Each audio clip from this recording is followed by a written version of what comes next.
¿Por qué Europa sacrificó a Ucrania por Arta Moini? La política de Ucrania del oeste parece haber alcanzado un punto de inflexión. Washington y Bruselas han gastado más de $200 mil millones en la guerra. Esta cantidad, ajustada por inflación, supera con creces el costo total del Plan Marshall, que reconstruyó Europa después de la Segunda Guerra Mundial. Tras el fracaso de la muy anticipada contraofensiva ucraniana del año pasado, a los líderes de ambos lados del Atlántico les ha resultado cada vez más difícil asignar nuevos fondos al esfuerzo bélico. El mes pasado, la Unión Europea finalmente aprobó un paquete de financiación de 50.000 millones de euros para Ucrania, pero esta aprobación llegó después de meses de resistencia por parte de Hungría.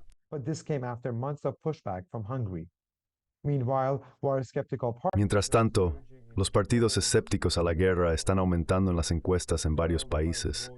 Este aumento es impulsado por los afectados por la grave crisis del costo de vida causada por la guerra y las sanciones occidentales. La guerra en Ucrania también ha sido un desastre estratégico para el continente. Ha aplastado cualquier aspiración persistente de Europa para lograr una verdadera autonomía estratégica. Ha convertido a Europa en un vasallo de los Estados Unidos y la ha dejado en su punto más débil desde el final de la Segunda Guerra Mundial. Independientemente de cómo termine eventualmente el conflicto en Ucrania, Europa, especialmente Europa Occidental, ha perdido. Entonces, ¿por qué los líderes europeos siguen siendo tan hostiles a los esfuerzos diplomáticos para poner fin a la guerra?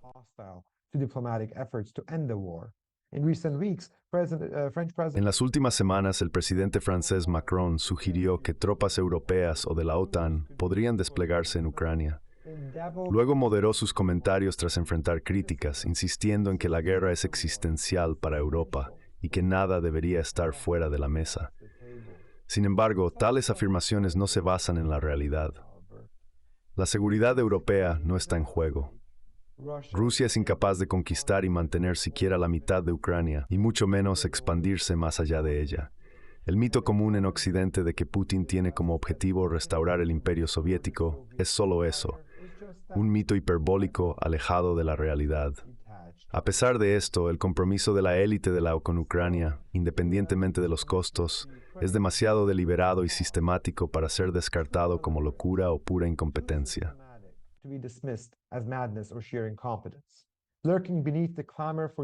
Bajo los fuertes llamados a la unidad europea, hay una batalla política para crear una soberanía supranacional de la UE. Este objetivo es más importante que cualquier otra cosa, incluida la propia independencia estratégica de Europa. La preocupación de Macron de que una victoria rusa en Ucrania, que no es parte de la UE, destruiría la credibilidad de Europa, es comprensible. Esto se debe a que él y otros líderes están trabajando en un gran proyecto para construir un Estado de arriba hacia abajo. En esta situación en Ucrania juega un papel clave. Ucrania se ha vuelto crucial para el plan de transformar la Unión Europea de una organización regional de muchos países en un superestado soberano, similar a los Estados Unidos de América.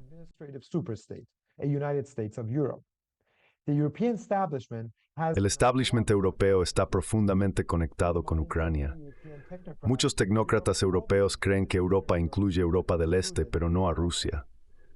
Por lo tanto, el conflicto en Ucrania resalta los límites geográficos y conceptuales que ellos visualizan para Europa.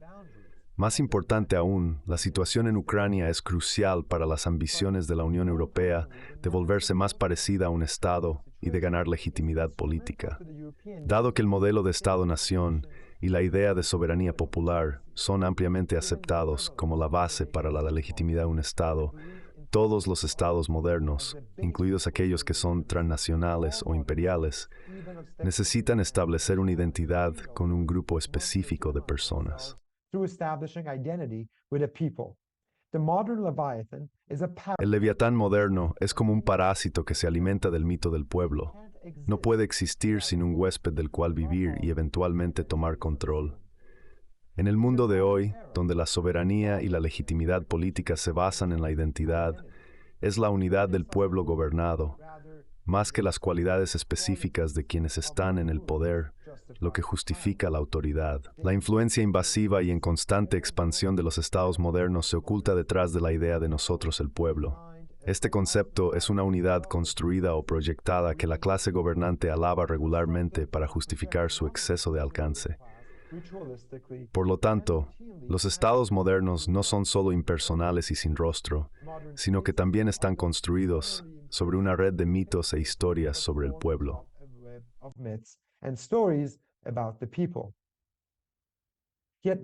Sin embargo, no existe un pueblo europeo histórico que represente a los proyectados Estados Unidos de Europa. A los tecnócratas de la ORP les desagrada profundamente la idea romántica de la nación que dio forma a los estados modernos a partir de las tradiciones y culturas de la Europa del siglo XIX. En cambio, el reciente intento de construcción nacional europea se centra en crear una identidad cívica común. Para establecer su legitimidad, la clase gobernante aspirante de este nuevo superestado debe crear un demos pseudo-mítico, abstracto y basado históricamente. Este demos tiene sus raíces en los valores cosmopolitas liberales, los mismos valores que los influenciaron durante el período de posguerra de poder e influencia estadounidense.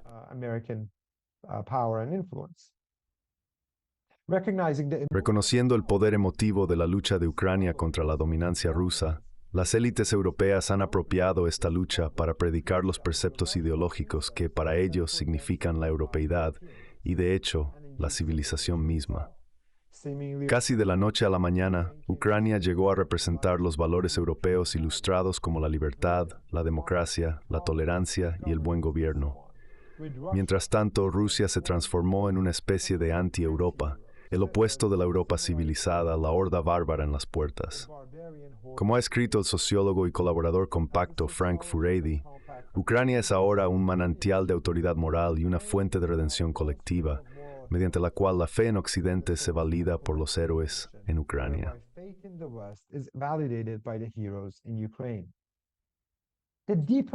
La fuente más profunda de la fijación del establecimiento europeo en Ucrania radica en su posición como víctima de agresión por parte de un enemigo más grande y poderoso. Nietzsche fue uno de los primeros en entender que la modernidad es una era donde el mundo se ve principalmente a través del prisma de la opresión, y las identidades se moldean por una cultura del resentimiento. En esta visión, los oprimidos se consideran inherentemente justos y se les otorga el mayor valor moral. Este sistema de creencias hace de la defensa de los oprimidos la ideología fundamental para la diplomacia de Estado. Sirve como un medio para que la clase gobernante gane y consolide poder. Al defender a los oprimidos, santifican su propia supremacía y sientan las bases para su futuro papel como grandes liberadores.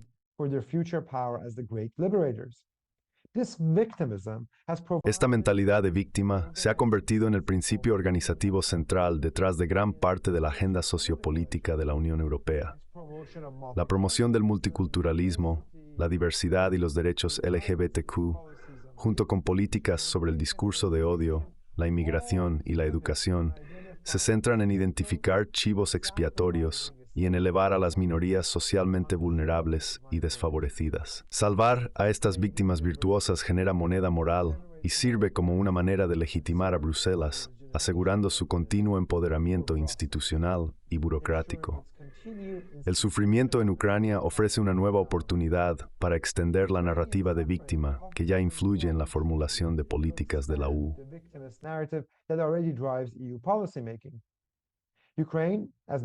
Ucrania se ha convertido en una figura mitológica en el esfuerzo por definir las nuevas fronteras de Europa, excluyendo a Rusia.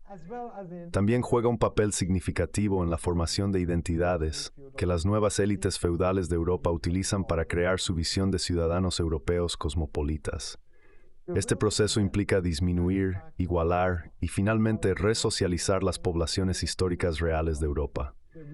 Estas poblaciones, con sus historias complejas y un énfasis frecuente en la unicidad y especificidad, son vistas como indeseables, groseras y anticuadas por un establecimiento de la UE que favorece una Europa más uniforme y homogénea.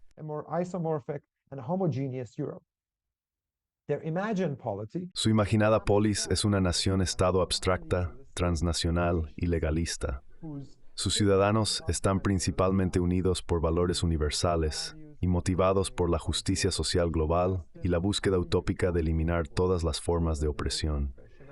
Con el recuerdo histórico de las atrocidades nazis, que originalmente inspiraron una unión cosmopolita en Europa, desvaneciéndose, la imagen emotiva de los ucranianos, luchando valientemente por su agencia y libertad contra opresores fascistas, se convierte en el mito fundacional ideal. Este mito es perfecto para una nación imperial aspirante que espera bautizar su nuevo demos en las aguas purificadoras del sufrimiento humano. Retratados como las víctimas oprimidas, que deben ser salvadas por el humanitarismo iluminado de los buenos europeos del imperio ascendido, desalicisarius begreid gestalspertur fester por esta carigray service y universidad. Tragic mythopoesis and contrived unity. The European commitment to Ukraine. El compromiso europeo con Ucrania es un colosal error estratégico que las élites europeas defienden por la convicción de que la tragedia en curso allí puede ser explotada para avanzar en sus aspiraciones políticas duraderas por un Estado federal europeo y construir una política europea desde arriba hacia abajo. Este es el ejercicio más ambicioso y absolutista en la construcción de naciones y formación de identidad falsa jamás intentado.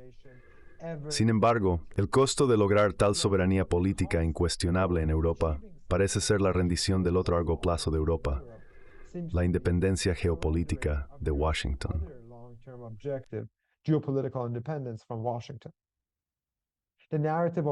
La narrativa de la unidad occidental sobre Ucrania siempre ha sido un espejismo, una noble mentira diseñada para ocultar la naturaleza imperial del sistema de alianzas de Estados Unidos, sus desequilibrios que están en contra de Europa y sus demandas sobre las economías europeas. Por lo tanto, el proyecto de estatus europeo es paradójico en su núcleo. Ningún Estado moderno puede reclamar verdadera soberanía mientras esté subordinado a otro, incluso si ese otro Estado se ha desarrollado de una manera proposicional, imperial e ideológica similar. Por ahora, sin embargo, los líderes ambiciosos de la UME parecen estar preparados para hacer ese sacrificio. Creen que crear una base sólida para su nuevo Estado-nación continental vale la pena convertirse en un protectorado de facto de Washington durante una década o dos, hasta que adquieran las capacidades básicas para trazar su propio curso.